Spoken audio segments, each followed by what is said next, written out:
no guesses for where we are today, here at Centre Court at the All England Lawn Tennis Club, SW19. But of course, it's only 2 weeks of the year that this wonderful place gets transformed into a mecca of sporting achievement. But for the rest of the year, what happens? We don't know. So South West London TV have exclusive access to have a look around, to meet and chat to some of the staff that work here, and of course to see what happens when nobody else is around.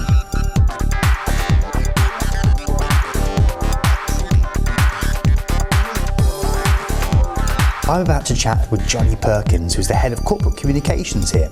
He's going to tell us what happens over the winter while it's cold and miserable and nobody's really thinking about the tennis. That old question, yeah, what do we do for the other 50 weeks of the year? Well, nothing, obviously. There's a fair bit of planning to be done.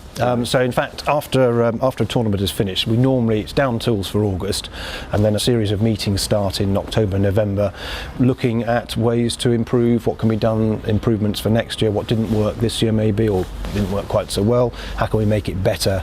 Because that's really what we're trying to do, is we're just every year trying to make those little incremental improvements, whether it's in the buildings or the infrastructure or the services, and that really brings us all the way through up till June, and there we are again.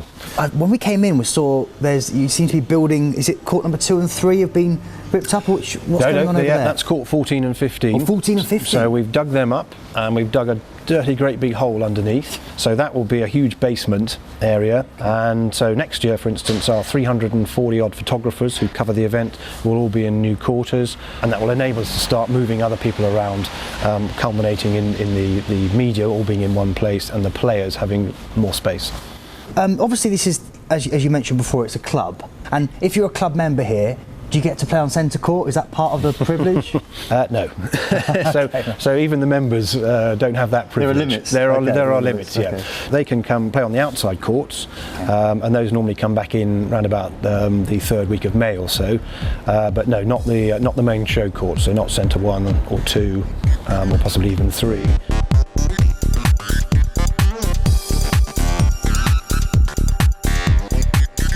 The real unsung heroes of Wimbledon are the grounds team.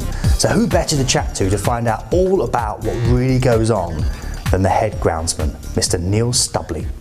I've been here for 19 years, so it's been my 20th championships. Wow. And I've almost sort of came here as a trainee, worked through the ranks, and now have the top job. So for me it works well, because any of the guys, if I ask them to do a job, it's a job that I've done 1,000 times myself. So yes, I've been here 20 years, the last 2 years full reigns. What's changed in that time in regards to maybe the wear and tear on the court, or the way the grass is grown? Back in the early 90s, we kind of asked ourselves the question, are the grasses that we're using the best possible grasses that we can use in tennis? So we've done some research, and we were finding that the traditional grasses that used to be used weren't surviving the whole of the championship. The creeping grasses that used to knit together would actually cause a sort of slight cushioning on the playing surface, so the ball would stay a lot lower, so you'd have a serve and volley game. Them particular grasses weren't surviving greatly for the championships. Now the grasses that we use today are more of an upright tufted grass, and because of that you don't get that sort of softer playing surface, which means that the players are pushing themselves more to the backs of the courts, and and the style of game has changed. Whether that's due to the playing surface or whether that's just because that's the nature of the game and that's how it's developed, I'm not quite sure, but we certainly do see now that the wear patterns on the grass courts, it's all outside of the playing area, it's all behind the baseline now. So we've, in effect, we've come away from the bad bounce days, because the playing surface is such a good quality inside, and there's no wear areas inside the playing surface, that you are getting a very even ball bounce on every shot. Wimbledon's only 2 weeks a year. For the rest of the 50 weeks, what goes on? Is it an easy life for you? Do you get to put your feet up and sit back and smoke a pipe and the world's your oyster, or is it kind of hard graft getting everything ready? Well, a bit of both really. I mean, we are a private members club. We have facilities for them all year round, and we have to have courts available all year round. The grass courts, not so much. They are open in May, and close in September, with the championships in part of that grass court season. But before and after that, we do actually have other tournaments and running. So my team will be preparing for other tournaments, other events. We also have different playing services, so it's not just grass that we have here. We have an indoor centre that our members can use year round. We have other different playing services, clay courts, acrylic courts that they have at the US Open we have here. So there's always something that needs to be done.